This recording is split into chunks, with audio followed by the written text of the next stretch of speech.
غروب بيانه يفتدانا تشدى به الأحزان طوعا ندعو لجنات النعيم مآلا في نهضة جمعت مفاخر أمة جعلت من القرآن نور دجاها وسمانها رفع تجلى بالصرف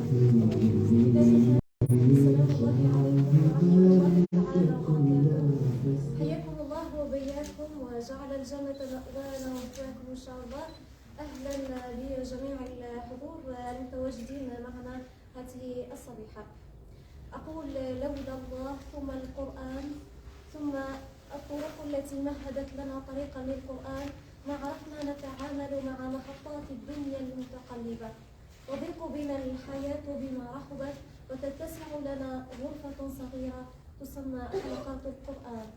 إذا بدايتنا ابتدأت مع أختينا رانيا وكريمة، أختان انطلقنا معهما في المقرأة الإلكترونية سابقا عام 2021 لتنتهي الرحلة عام 2023 بحلقة الأستاذة عبلة في المخيم الشتوي للنهضة بالقرآن الكريم لنثبت به فؤادك. نبدأ مع الطالبة الأولى كريمة. أعوذ بالله من الشيطان الرجيم. بسم الله الرحمن الرحيم. يا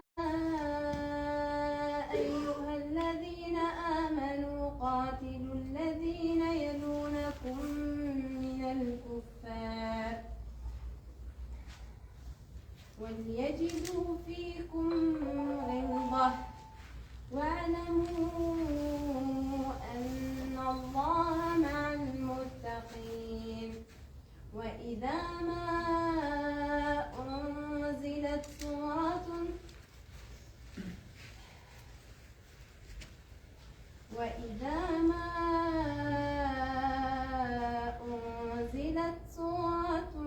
فمنهم من يقول أيكم زادته هذه إيمانا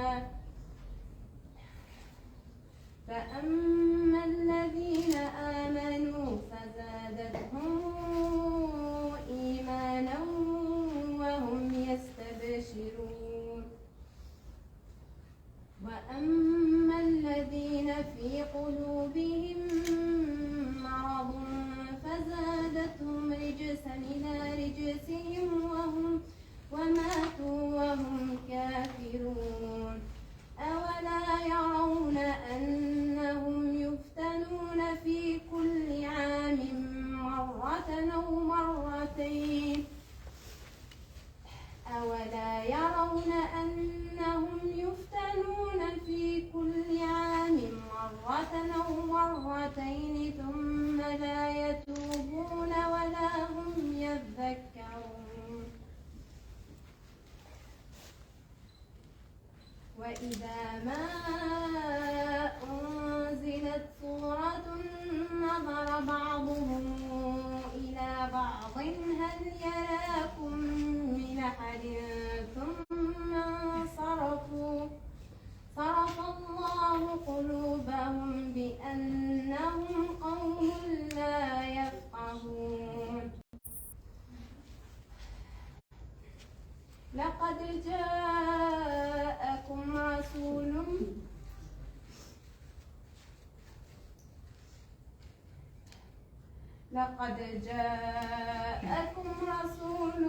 من أنفسكم عزيز عليه ما عنتم حريص عليكم بالمؤمنين رؤوف رحيم. فإن تولوا فقل حسبي الله لا إله إلا هو عليه توكلت وهو رب العرش العظيم.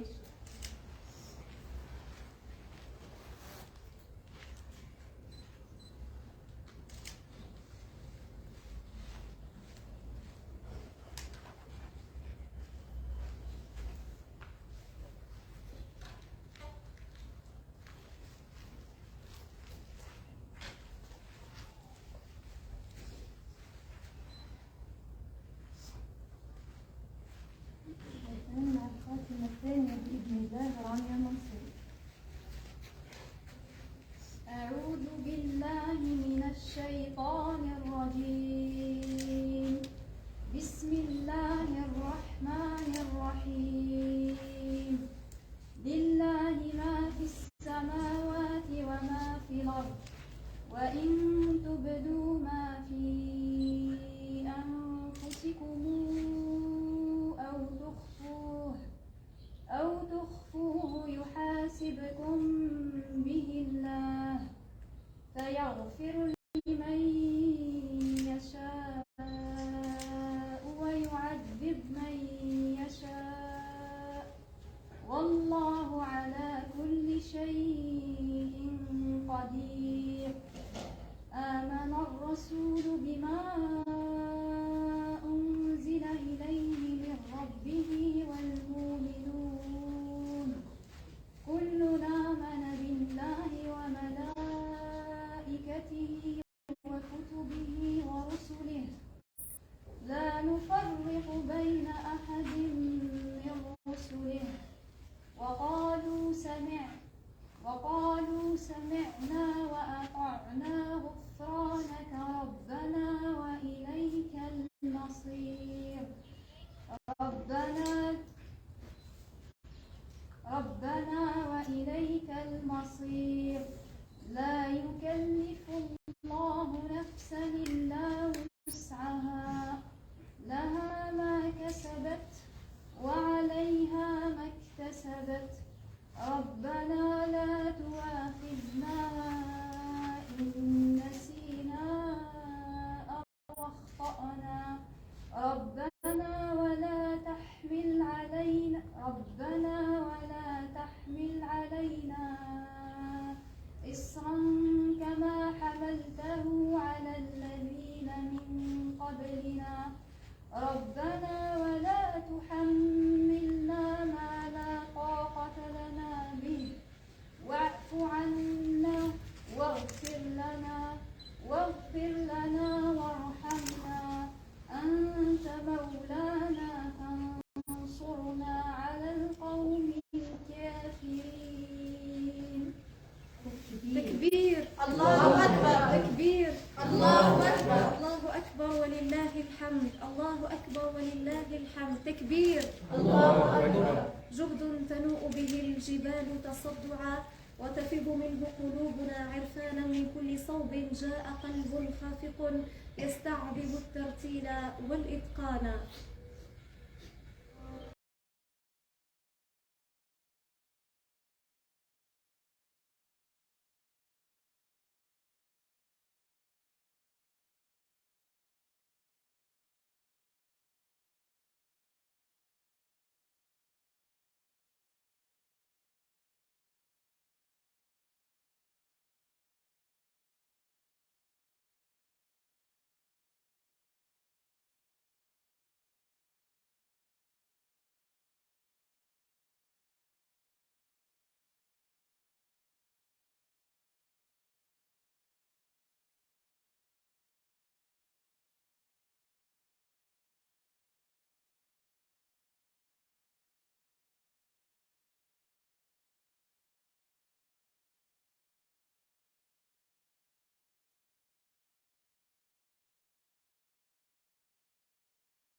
اللهم تقبل منا ختمة القرآن.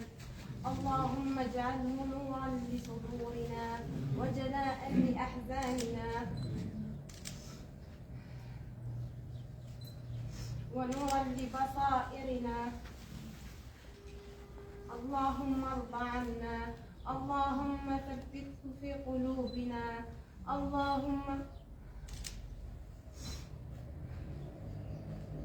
اللهم احفظه في أخلاقنا. اللهم احفظه في صدورنا.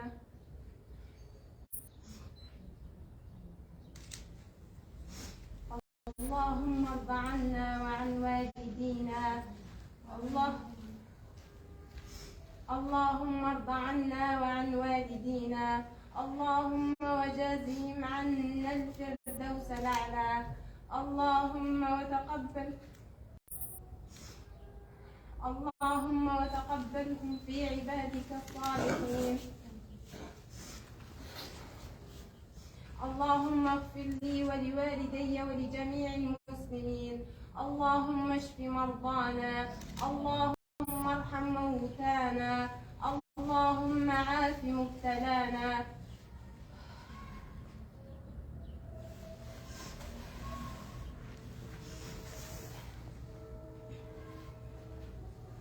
اللهم احفظ لي والدي. اللهم اكرم نزلهما. اللهم ارزق والدي من فضلك الواسع. اللهم اشف لي والدتي. اللهم اجعلنا من المقدمين لديك مقدمين كلما يقربنا زلفى إليك.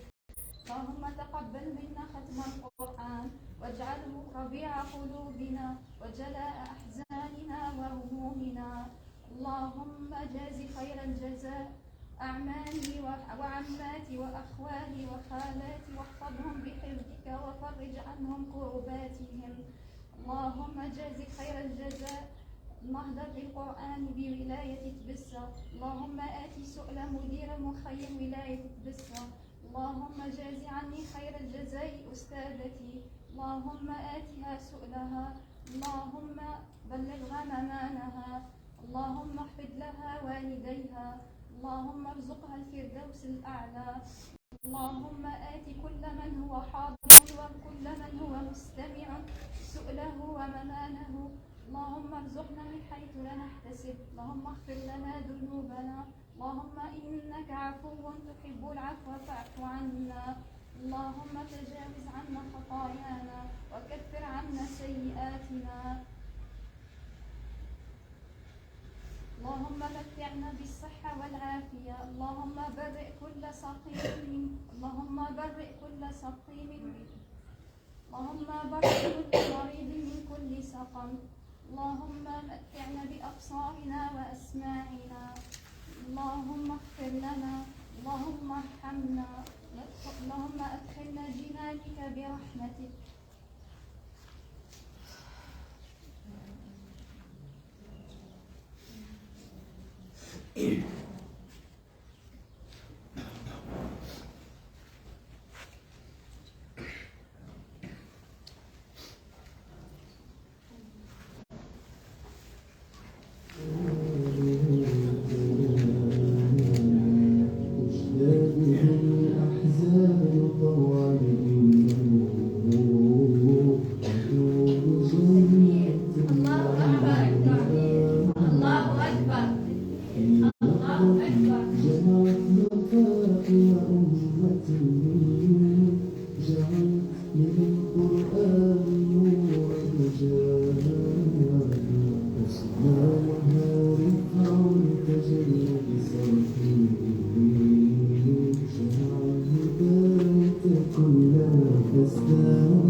قادما للكتاب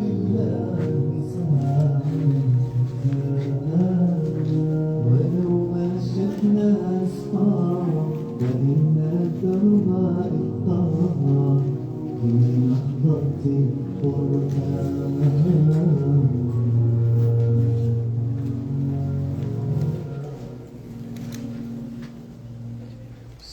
هو القرآن حين أتانا القلوب بيانه ابتلى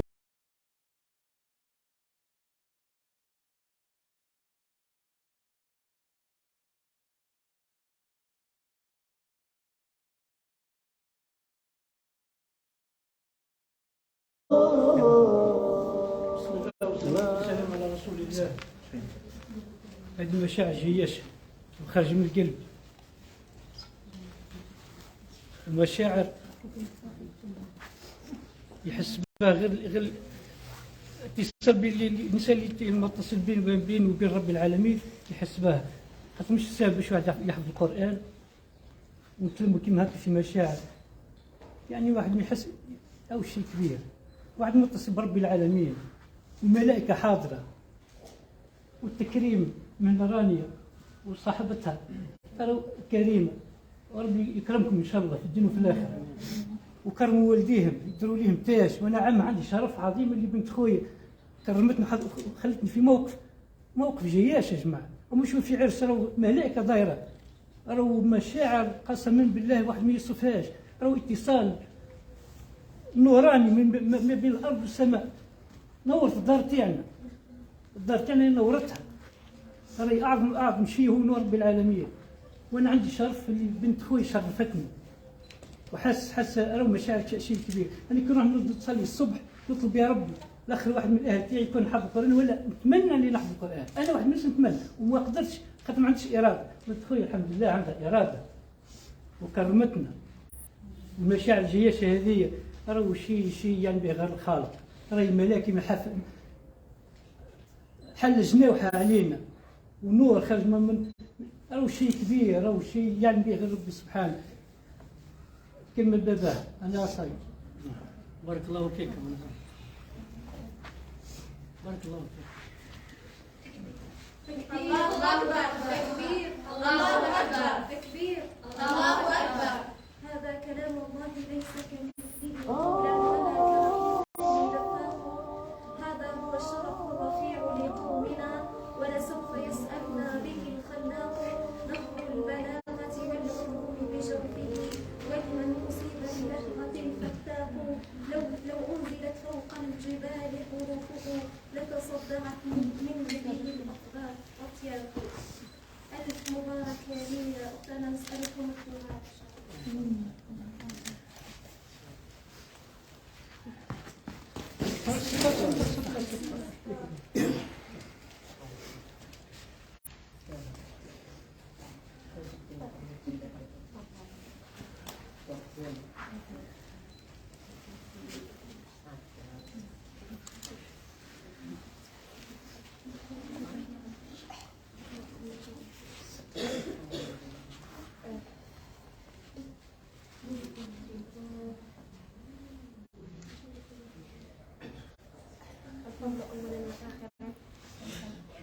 الفضل أولا وآخرا لوالدي ولكل عائلتي، أعمامي،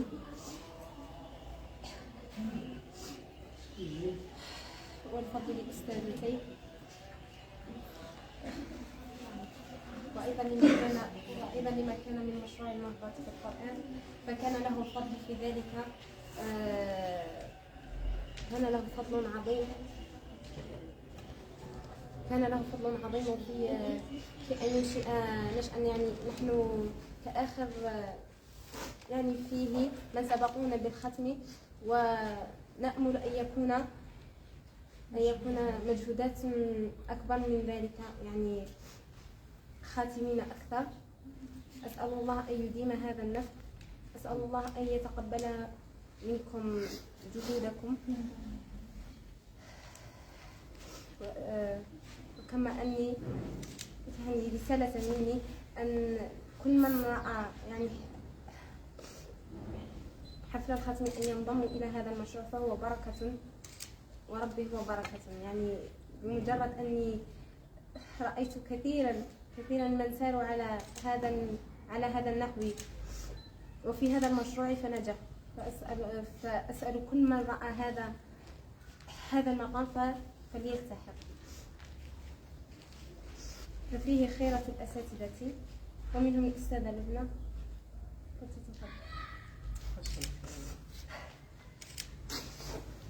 أستاذة لبنى كانت شاهدة على فترة البنات واشتراكهم في الإقامة الجامعية. لو تقولنا كلمة إن شاء الله. أعوذ بالله من الشيطان الرجيم. بسم الله الرحمن الرحيم. الحمد لله وبه نستعين والصلاة والسلام على أشرف المرسلين. أما بعد، السلام عليكم ورحمة الله تعالى وبركاته. أولا أتقدم بالشكر الجزيل للأستاذة عبلة لأنه كان دائما بيني وبينها اتصال على الطالبات. وثانيا فريق النهضة ككل، يعني من الأخ أمير إلى أصغرهم، لأني أنا ما نعرفكمش مليح، أول مرة نكون معكم. أنا حبيت نعرفكم برك على الطالبات، يعني خصوصا ممكن عمها يعرفهم في الدار. يعني أنا كي نقول عمها راهو عم رانيا هو عم كريمة، لأنه كريمة حتى كي كانت تروح العنابة في زيارات راها تعرف العائلة ككل، من الأخوال من الأجداد إلى الأعمام إلى العمات، ثم راهم جزء لا يتجزأ. هذه لصقة في هذه، خاص غير أم واحدة برك وأب واحد اللي ما جابهمش مع بعضهم.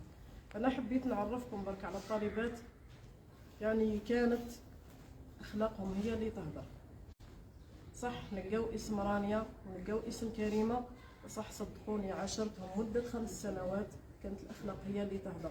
أنا من الطبع اللي لازم مايش أي وحدة كما يقولوا عندي غربال لازم نغربل به، اللي نلقاوها يعني كما يقولوا أخلاق ما كانش، وهذيك ندعيو لها في ظهر الغيب، واللي عندها أخلاق نستمروا معها. بالنسبة للحفظ تاعهم، أنا قبل ما كنتش عارفة باللي راهم في المقرأة، من بعد عرفت. من النهار اللي عرفت أنهم راهم في المقرأة حاولت قدر المستطاع أني ندير معاهم حلقة. الحلقة نتاعهم كانت في الصبح وكانت المغرب، صليوا المغرب مع بعضنا، لكن عندنا عشاء نتعشاوه يبداو يحفظوا.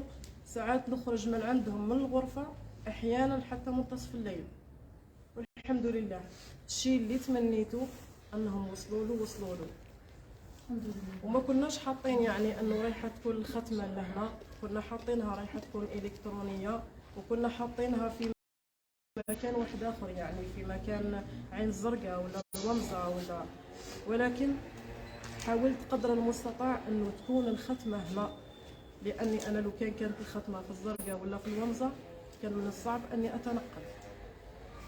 ماشي مشكلة تاع ما على باليش أنا، بالك كل واحد يظن أنه ما نعرف راهي كفيفة ما تقدرش تتنقل، ولا أنا مشكل في العائلة الوالدة مريضة ما تقدرش نتنقل بزاف. هذا هو الإشكال. أنا الحاجة اللي حبيت عرفتها لكم. كانوا دائما أسرارهم ما يمدوهاش لأي كان، خصوصا أسرار الحفظ كنت دائما نوصيهم أسرار الحفظ خليوها ما بيناتكم. بالنسبة للأستاذة حتى كي كنت نحتاجهم أنا كان يقول لك لا، أستاذتنا تاع المقرأة مقدمة على كل شيء، يعيطوا لها في الليل في النهار، أحيانا حتى أنهم يعيطوا راهم يبكيوا، أستاذة رانا ما قدرناش نقرأ ولا ما قدرناش نعرضوا ولا. وكانت الأستاذة دائما تتفاعل معاهم والحمد لله. وهكذا لازم يكون أستاذ القرآن، هكذا ما يكونش أستاذ منفر ولا، لأنه جماعة قادرين نقولوا كلمة ما نحطوا لهاش بال، قادر في أي لحظة أي واحد يلقى مجلس تاع قرآن ما يدخلوش. علاه؟ لأنه نفرت هذاك الإنسان ونفرت هذيك الإنسانة من القرآن. لازم نكونوا الأخلاق قبل كل شيء. الحمد لله ربي يبارك فيك. شكرا لك يا أستاذة، بارك الله فيك وأحسن الله إليك. مبارك مرة أخرى للأخوات الخاتمة.